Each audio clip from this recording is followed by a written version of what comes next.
طبعا احنا جانا جواب من بعد الجواب اللي راح، جانا جواب من نادي الزمالك نعم بطلب جماهير، وجالنا جواب من وادي دجله بطلب فيه جماهير. نعم. احنا خاطبنا الجهات الامنيه في اللي هو بخصوص الجماهير الحضور على المباراه. نعم. فجالنا جواب من الامن ان يعني المباراه بدون جمهور الفتره اللي جايه، لان هم طبعا في حاجات يعرفوها هم الناحيه امنيه، مش احنا اللي هنحددها. هو قال لي يا فندم بدون قطع كلامك، يعني هو قال لي ان ما حدث من الالتراس الاهلي في مباراه الاهلي لما اتخانقوا مع بعض يعني بينهم وبين بعض، هو ده اللي خلاه يرفض هذا الموضوع. والله هو انا برضه اتكلمت، يعني انا برضه عشان اطمن برضه الجماهير ان انا اتكلمت برضه مع سياده اللواء حمدي الجزار برضه في مكالمه خاصه برضه، وهو الراجل يعني قال ان احنا عايزين نعدي الامور الفتره دي لغايه ما ان شاء الله باذن الله ترجع الامور لوضعها من النصاب القانوني بتاعها، والحاجه تبقى في امن موجود في البلد. نعم. ان شاء الله باذن الله، حتى طمنا ان بدايه حتى يعني الدوريات بعد كده لو كان هيبقى فيها انتوا هتسمحوا بعدد محدود من الجماهير، يعني يبقى بالتدريج معانا. لكن انا برضو بقول لجماهير سواء الزمالك او جماهير او نادي وادي دجله اللي بعد برضو عايز جماهير يلتزم بالامن، لان احنا في الفتره دي احنا عايزين برضو نثبت ان احنا عندنا التزام من جماهير الانديه، عشان خاطر برضو ان احنا نقدر نحرك الرياضه في الفتره اللي جايه ان شاء الله باذن الله. وده اللي احنا من خلال البرنامج بنقوله برضه يا فندم، يعني في الاخر احنا بنحاول ونفسنا الحقيقه نشوف المباراه النهائيه، لان احنا طبعا القناه الوحيده اللي هتذيع هذه المباراه، نفسنا تشوف المباراه دي بجمهور، لان الجمهور بيضع شكل بيعمل شكل مختلف الحقيقه يا استاذ جمال. ولكن هنعمل ايه يعني؟ في الاخر الامن هو في ايده كل الامور دي يا فندم.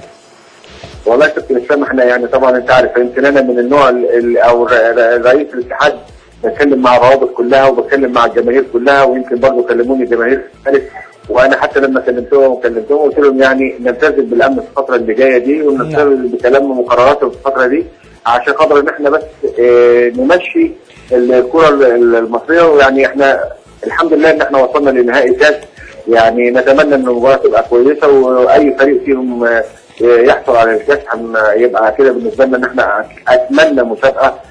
ظهرنا بقى ان في مسابقه اتعملت تسجل الدوري ان شاء الله، والدوريات بتاعت الاقسام المختلفه. نعم.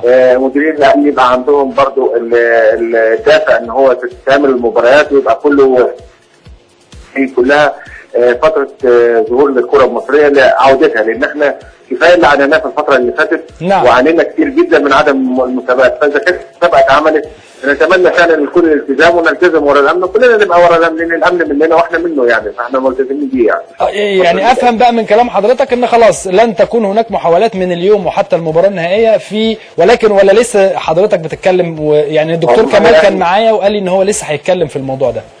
والله انا بقول لحضرتك بعد ما جالنا جواب من نادي الزمالك وبعد ما جالنا جواب من نادي وادي دجله ان ده عايز جماهير وده عايز جماهير، احنا خطبنا الامن، وجالنا الرد النهارده من وزاره الداخليه بان المباراه تكون بدون جماهير في الفتره دي، لان هم برضه عندهم حس امني، هم اللي عارفين الرؤيه الامنيه اللي قدامهم ايه.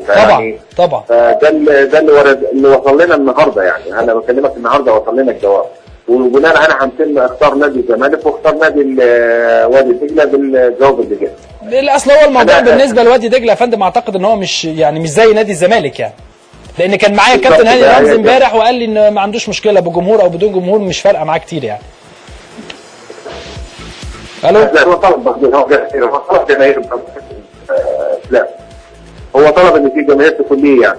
لا انا بقول لحضرتك هو الكابتن هاني امبارح كان ماشي، لكن هو امبارح كان معايا كابتن هاني رمزي على التليفون وقال لي ان طبعا وجود جمهور ده هيدي لفرقته حماس اكتر وقوه اكتر، ولكن هو مش فارقه معاه وجود جمهور من عدم وجود جمهور يعني.